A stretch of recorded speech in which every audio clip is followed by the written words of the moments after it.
Well, here we go. The Hunt Landman Podcast, episode 30. Is that correct, Caleb? Correct. I actually looked it up, I was prepared. We're going to do something really cool on this episode. We've got Scott Lindsay, a familiar face/voice to the podcast. And I would say, hey, Scott, thank you for being here, but I've been here with him at the office all day, but thank you for being with us.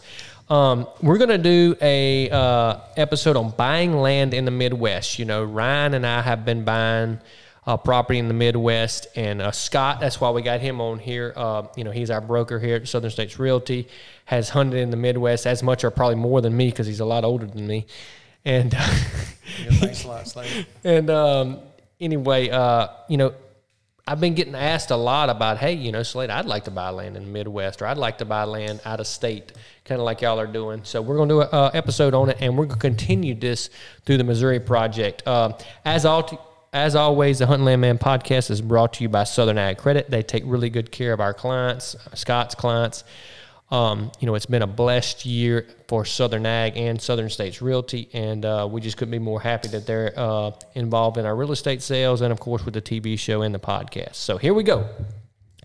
Scott, you didn't go to the Midwest at all this year, did you? No, I did not. You got to come a little closer to the mic.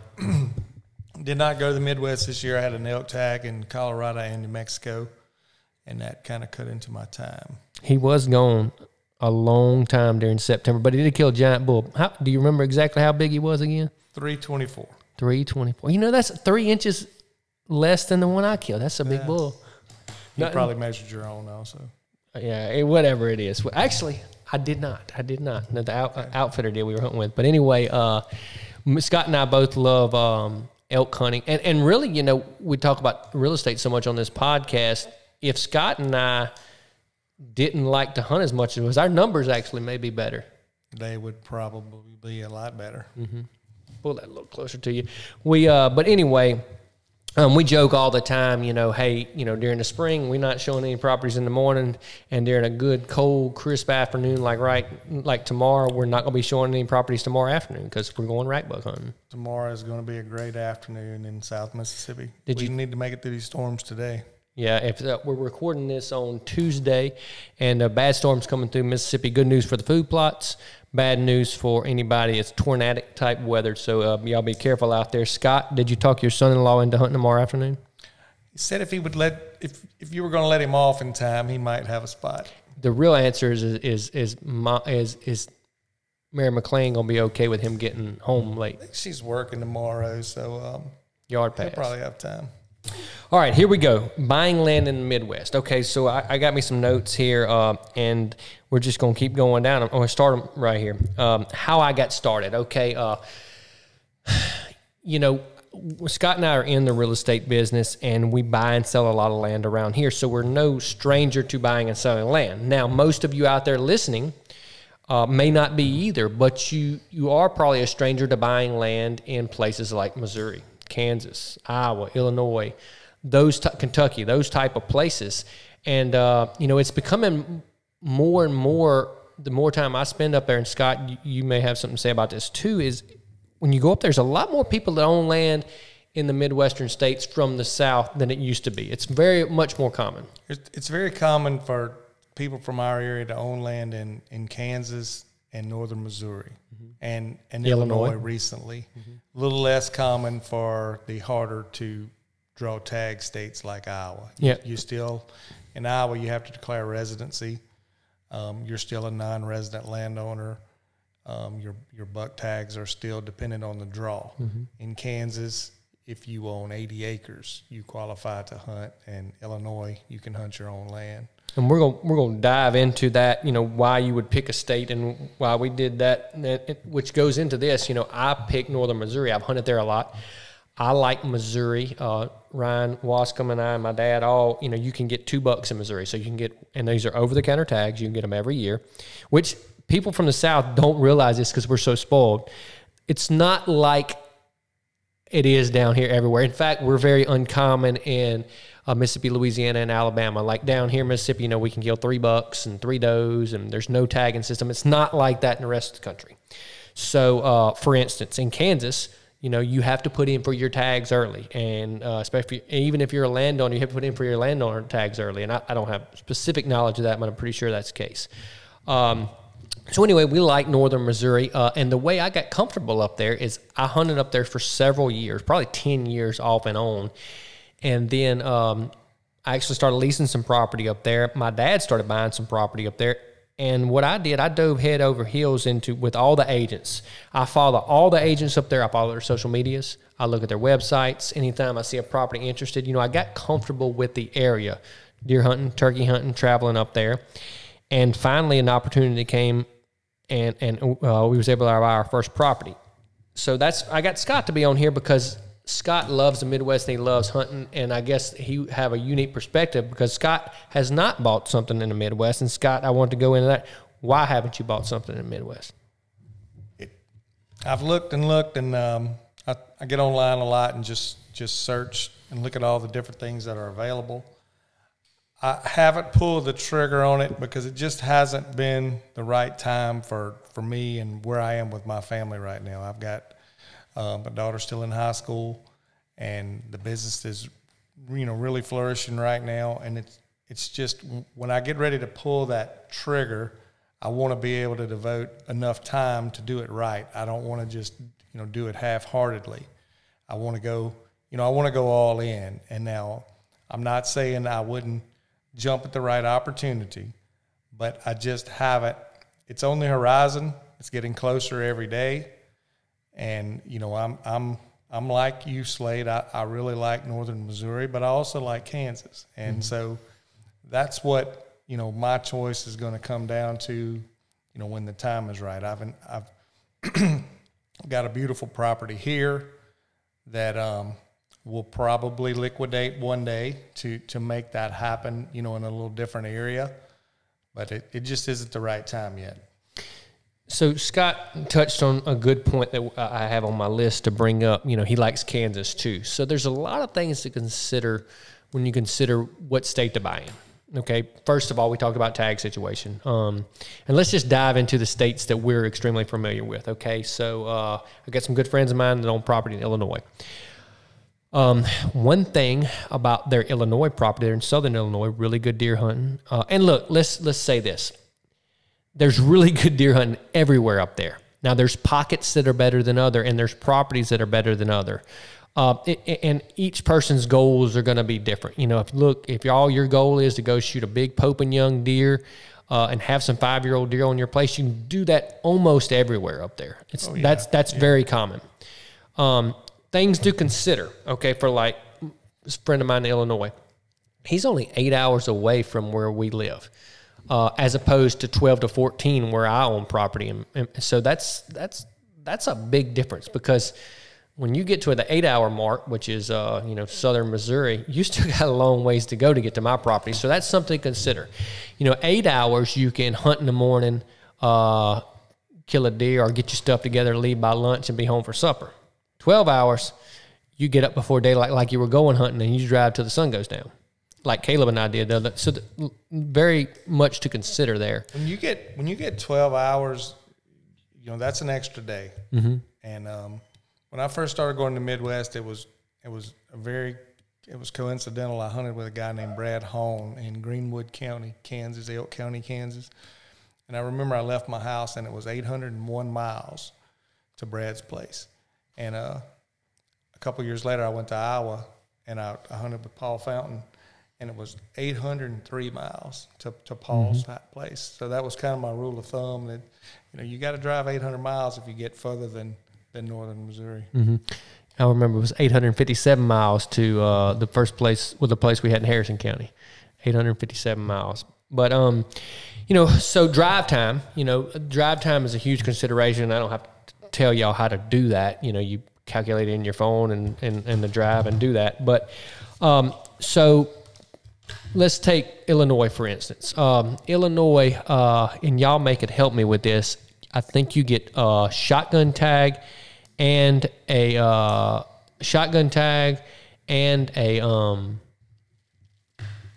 bow tag in Missouri. In Illinois. And I think we got to take a little break real quick. tornadic activity. Tornadic activity. We'll be right back. All right, we had a little intermission. We had a little tornadic activity, making sure our brides were okay, and everybody is okay right now. So we're back. Don't know exactly where we left off, but here we go. So buying land in the Midwest, something to consider, tags, okay? I'm pretty sure this is correct. You get 2 tags, one with a shotgun and one with a bow in Illinois, and I think you can get a landowner tag too. So very interesting, because Missouri used to get a landowner tag too. So 3 tags, but honestly 2 is plenty, but 3 is better. And turkey tags are, now so that's one thing I do not like about Illinois. Turkey tags are a little harder to come by. You can get a landowner tag, but you do have to draw some, which is a little aggravating. Yeah, I'm not aware. So, you know, if you're a turkey hunter too, which Scott and I are, one thing we like about where Ryan and I own, we're right up on the Iowa line. So Iowa, you can usually get a turkey tag every year, and you get 2 in Missouri. So we can go from our camp, and you can't hunt Missouri in the afternoon, but you can hunt Iowa. So that's what we do. We go hunt Missouri in the morning and wax one afternoon in Iowa. When we used to travel a lot, you could kill 2 in Kansas and 2 in Missouri and 1 in Iowa. And you could go up north to Kansas City and get right in those 3 states. Mm-hmm. And you could really stay in one spot and hunt all 3 states with just very little movement. And so it gave you a really good trip if you had access to enough land. So that's something to consider. Kansas has changed different areas. Some places you can't get but one turkey tag. Some places you can get 2. I'm not 100% sure on that. But Missouri's 2, but it's 1 early or 2 late. And what we always went where you could shoot 2.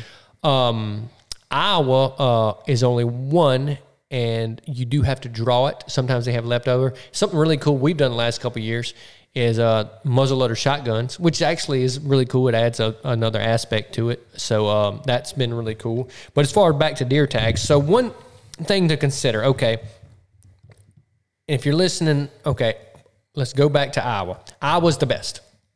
Hands down. Iowa's the best. And the reason it's the best is it takes a bow hunter 4 or 5 years to draw a tag. Now, you can draw a shotgun tag usually about every other year, but it's not real popular like the bow hunting is. And that's why you can draw every other year. Right. Kansas is, and it don't matter how much ground you own in Iowa. I do have some people from the South that have ground in Iowa that they own, but they have a large family, and somebody used to draw a tag, and there is some party hunting you can do with a shotgun, so there's, somebody's always hunting. So there are a couple different loopholes to that party hunting. You just have to have someone on site with the tag, and they have to be in your party, and correct. Anybody can shoot the buck. But only one. You can't. Only one. Right. And then, you do have the governor's tags if you just got a bunch of money and stuff like that, but let's not talk about that.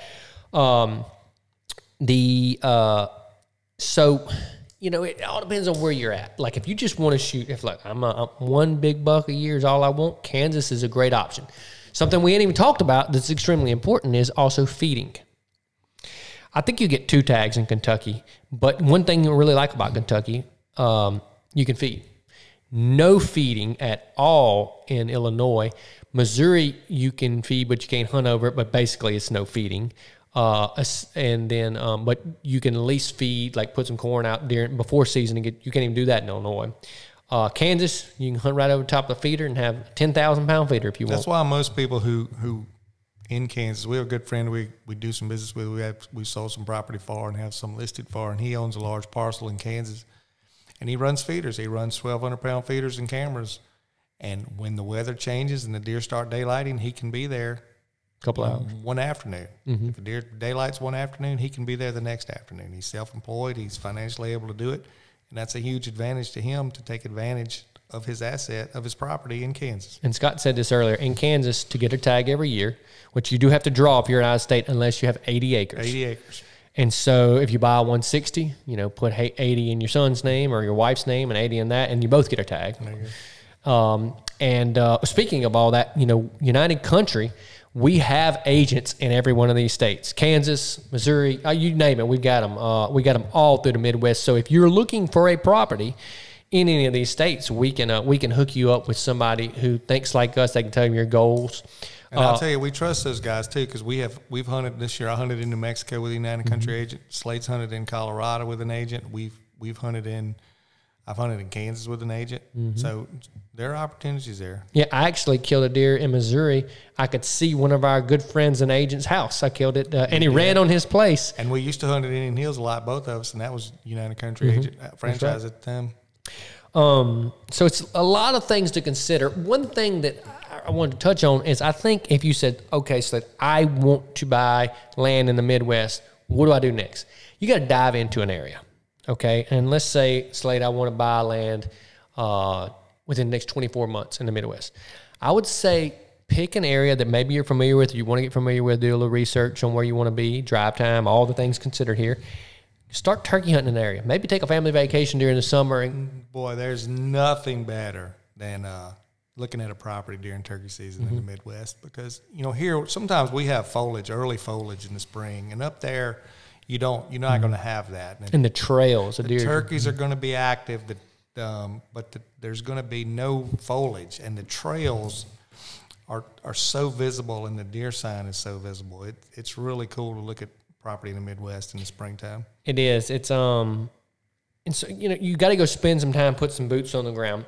I can't tell you to do this, and this, or Scott can't tell you, any agent. You got to do some of it yourself. It's your money you're spending. You need to put boots on the ground, go look at some properties, meet some locals, meet the agents, follow their social media pages, follow their websites. If there's auctions in the area, which is, so let me preface this. In the Midwest, auctions do not mean fire sale. They sell property like that, like we sell properties.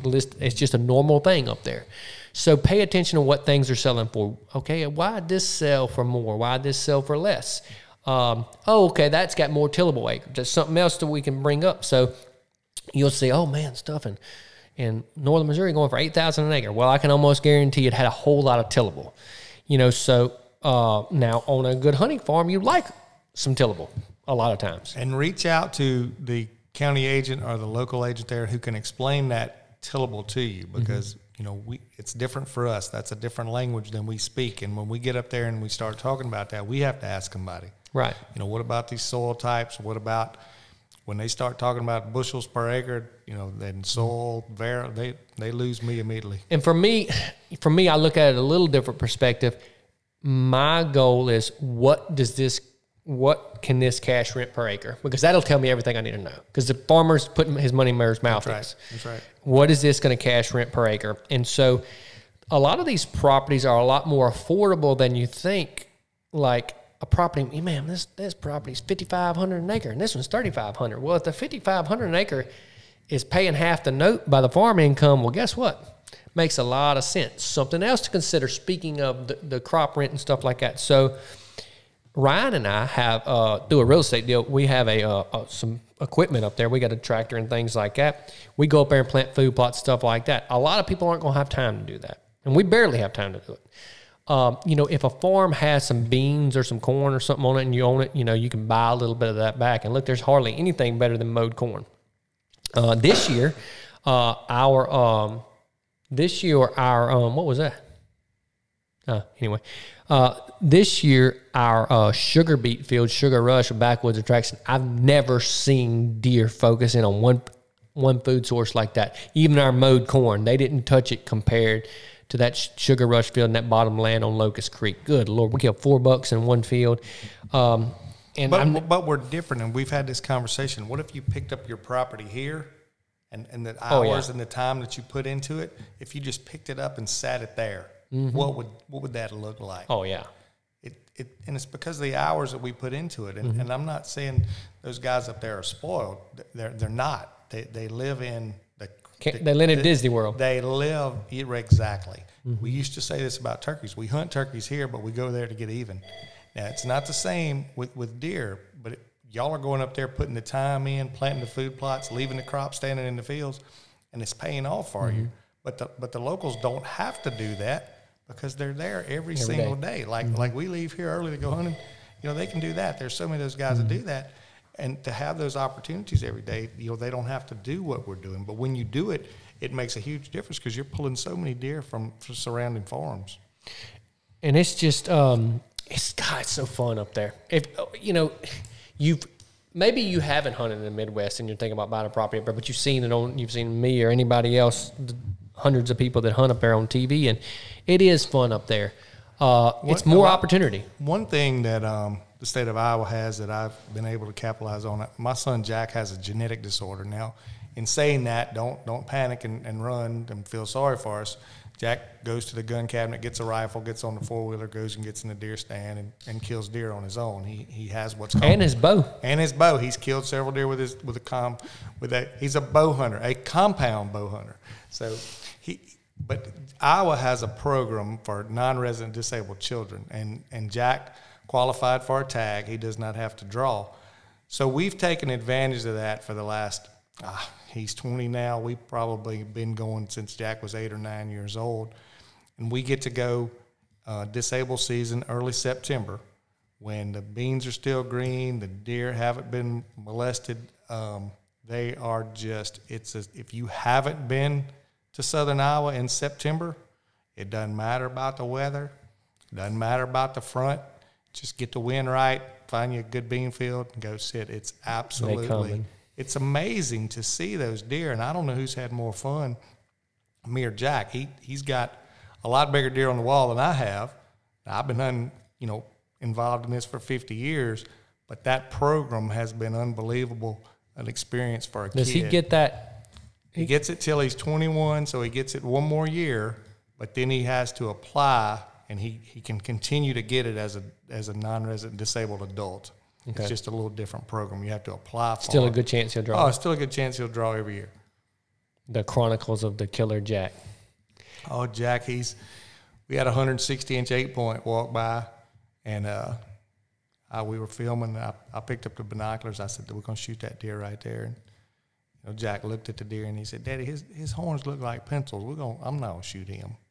And we looked at Jack, and we said, are you serious? He went, no, I don't want that. That's not what I'm looking for. So a few minutes later, a 174-inch deer walks out and is walking right at us. And I said, well, look at that one, Jack. And he said, I don't know, Daddy. I don't know if that's what I'm looking. I'm looking for something a little heavier. And I looked at the cameraman. I said, Jack, we got one tag, and we're going to shoot that deer. If you want to be involved, if you want to get to go. If you want to be involved. Yeah. So anyway, he managed to get that deer, and that was a really good deer. Yeah, Jack's killed some good deer. And Scott, when Jack was much younger, I guess probably be over 10 years ago, he had an opportunity of well over a 200-inch deer. An opportunity to kill a 200-inch deer. We saw the deer one morning leaving the bean field, and we moved a tripod. Jack was probably about 9 years old, and so we moved a tripod stand, which was a little uncomfortable for us because he had to sit in the chair, and I stood on the ladder behind him. Deer came out the next morning again, came across the field, and he was in some weeds. And the weeds were, they were up above the deer, midway point of the deer's belly. And so we had preached so much about where to put the X. You know how you do with your kids. Put the X, put the X. Well, Jack couldn't put the X in the right spot because of the weeds. We got a 20-gauge slug gun and a deer at 70 yards. It really didn't matter where you put the X. Just put the X on the deer. He got upset because he couldn't put the X on the deer, and the deer just walked out of our life. And I actually had a tag that year, a bow tag, and I spent about 2 weeks there looking for that deer. We don't know what happened to that deer. We never got him. The deer was well over 200 inches, just an absolute biggest deer I've ever seen in the wild. I have him at 70 yards with a 9-year-old kid with a shotgun. You just needed a buckshot scatter gun. Yes. People say, well, why didn't you just shoot him? I said, well, I would have had to make Jack live for the rest of his life, which wouldn't have been possible. He's a lot better kid than we are. I could have made you lie. Hey. Jack has had some good times up there, and we're going to actually hopefully do another Cribs episode with Jack on Scott Nim's Place. I think it's going to be really cool. But we're going to kind of end this thing with this. So buying land in the Midwest, it's not as uncomfortable as you think. 15 years ago, the learning about crops, literally, get on YouTube right now. Google, hey, what do I need to know about farmland? And go down that rabbit hole. You can find out everything you need to know. Call me. I can put you in contact with people. So if you say, Slade, yes, I've got the income. I want to start buying some property in the Midwest. I'd love to do this. I'd love to build a portfolio or whatever you think. Southern Ag Credit can finance it. They do it for me. And they're very comfortable with it. We have a system set in place, so I can hook you up with the people to do that. And then call me and I can hook you up with a good agent, a local in the area, and nothing's going to take place of putting boots on the ground, getting up there and figure out what you like. Something to consider. We didn't talk about. I just when I say what you like. I like Harrison County around Bethany where Fred and Tony are at up there because you know what? They got a good Mexican restaurant. They got a good Southern food restaurant. They got Walmart. They got 3 parts stores. That's big when you get up there and stuff goes to breaking. Because let me tell you, you think middle of nowhere Mississippi. They got middle of nowhere Missouri too. But you're right. You didn't know that until you went there and spent some time. Exactly. You got to spend time there. We're leaving. We're going next Friday. We're going to Metz, Missouri duck hunting, and we're leaving there going to St. Paul, Kansas duck hunting. So there's 2 different areas that I haven't been to. You remember earlier in this podcast when he said business is booming, so I'm trying to spend a little more time doing that? Well, I'm going with my dad. That's the only reason I'm going. He enjoys duck hunting. That's something he can still do, and this is a really easy hunt. He went and checked it out a couple of weeks ago, and I just ate lunch with him today, and he said, I'm telling you, it's going to be good, son. It's going to be good. And hopefully it's going to be good Friday. We're going to try to catch this cold front and do a Mississippi duck hunt. That's the game plan anyway. But anyway, get to an area. Go out there and visit. Find an area that you like. I mean, those areas are good.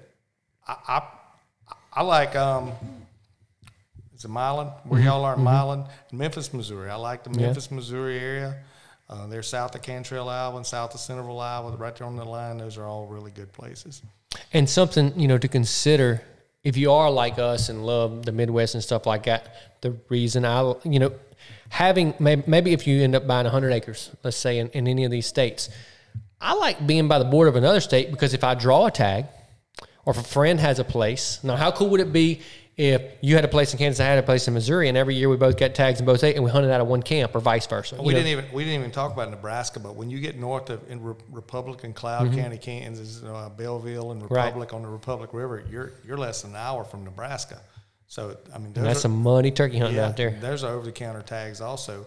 And then when you get back down south, I know you enjoy going to Tamarack, and I like going to Salt Plains Outfitters there in around Kiowa and Anthony, Kansas. You're right on the Oklahoma line, and again, Oklahoma's we ain't even talking. Oklahoma's a sleeper state. 2 tags, feeders. I think Oklahoma is a great option. In fact, if I wasn't buying in Missouri, Oklahoma would be a strong consideration for me. So if you could go by today, if you had won part of the Powerball last week and you needed to spend some money today, which county in Kansas you would go to? Well, we would be. I would have to get up there in that corner where you would have Nebraska. If we're talking about a $2 billion Powerball. Yeah. Well, yeah. I mean, if you had to go spend $2 million. Oh well. If you had $2 million. Well, I am spending $2 million right now, so I'll tell you why I buy it. But anyway, I like being by the borders of any of these states because of the turkey hunting and you can go and get another tag. Because let's just say I'm at a different place with my kids than you. As my kids get older, how cool would it be when Rafe and Bentley are both able to go? All right, we're springtime, no baseball this week or whatever it is. We're going to stay at our camp in Missouri. Let me stop you right there. There's not a week without baseball. Oh. Just letting you know that. Well, me and Rafe may have to talk about that. But anyway. There's not. That's a unicorn. Well, if we don't have that. But anyway, let's say they're both in college. Anyway, and we can go smack 5 or 6 turkey tags, in one little area right there. That's living good life. And so I like that aspect. For me, there's 2 things. If you win the Powerball, I'm an Iowa resident next week. Yeah. Okay. So there's a difference there. If not, that Medicine River in Barber County, Kansas, all down in there, that is to me. So, and even up in Republic County. Would you trade? So you're saying you're okay with trading a little better, possibly better quality deer for 1 tag versus 2 tags? I think so. From several different reasons. Kansas gives you a waterfowl option that you don't have a lot. And, you can have that in Missouri if you find the right property, especially up and down the river north of, south of Keosauqua and up north, up the river from St. Louis. But in Kansas, north of that Salt Plains Reservoir around that Medicine River, I've been out there a lot of years, and waterfowl is just an option because, this could be something where you spend 3 or 4 months out of the year, where you do go out there and spend, 3 3 weeks at a time and in the future. So you want to have as many options as you can. Right. Turkeys are just laying you up. They're going to be there. You can plant some stuff to keep them. You can hunt them, but they're going to come and go. But you can grow deer, and you have to have waterfowl habitat. That's not something that you're just going to stumble upon every now and then. You could specifically target that and give you another option. It's also an income stream if you later in the year after the rut. The guy we're going duck hunting with killed a 226-inch deer last week. That's pretty good. He's a bow hunter, and he's done now, and he offsets his income by selling waterfowl hunts. Mm-hmm. So, there's no right or wrong state. It's no right or wrong. Something else to consider. And I know we got to end this thing, but like Missouri, has a 10-day rifle season during the rut. That's also the reason they're hunting maybe don't have quite as good a deer. But if you like to rifle hunt, maybe your family likes to rifle hunt, man, look, Missouri rifle season is a national holiday. Well, that was our problem in Kentucky. You and I were involved in a 1,000-acre lease. That we were at a bow hunting only lease, and we were there the day rifle season opened. And sound like a skeet shoot. I heard 24 shots before 9 a.m. And then we went to the gas station, and all these deer we had passed all week were there in the back of pickup trucks. Passed all year. So it's those are options to think about. Yeah, and so that's the reason why Missouri's not straight or strong on the deer hunt. But also that's all prefaced with, man, if you got the right spot, and the neighbor's only shooting 5- and 6-year-old, it don't matter. But that's a unicorn, not necessarily a unicorn, but it is hard to find. But that's why you need to get boots on the ground, meet locals, meet farmers, meet your agent, and get an agent. We were talking about it on this other podcast we were doing. Like, if you can get let's say Missouri, if you can get your agent on the phone on November the 1st at 7 a.m. in Missouri, you got the wrong agent if you're looking for hunting property. That's true. That's true. Here Unless he's tagged out. It's true here too, and the right weather, and especially in the spring. But there's the woods are different, the ground's different, the ag ground's different, the topography, everything up there is so different, and I love it up there. It's not, and look, this may be a little overwhelming, all the things we talked about, but really, if you dive into it, things to look for, put some boots on the ground, kind of get you, dive into an area and figure out that area and why things sell for what they sell for. Meet the local agents who are selling a lot. Follow their pages, follow their social media. Pick up the phone and call them. Tell them what your goals are. It's not rocket science. You just gotta dive in and figure it out. And that it's not going to happen overnight. Plan you a couple hunts with an outfitter or lease some ground in an area. Spend some time in an area. Turkey hunt like we did, and eventually you'll get comfortable. But to start, first of all, pick up the phone, call us. I'll hook you up with an agent. And look, I can help walk you through some of these deals. Now, I can't spend every hour on it because I don't know all these areas. But, I can give you a one-over and say, hey, look, this agent, listen to what he's telling you.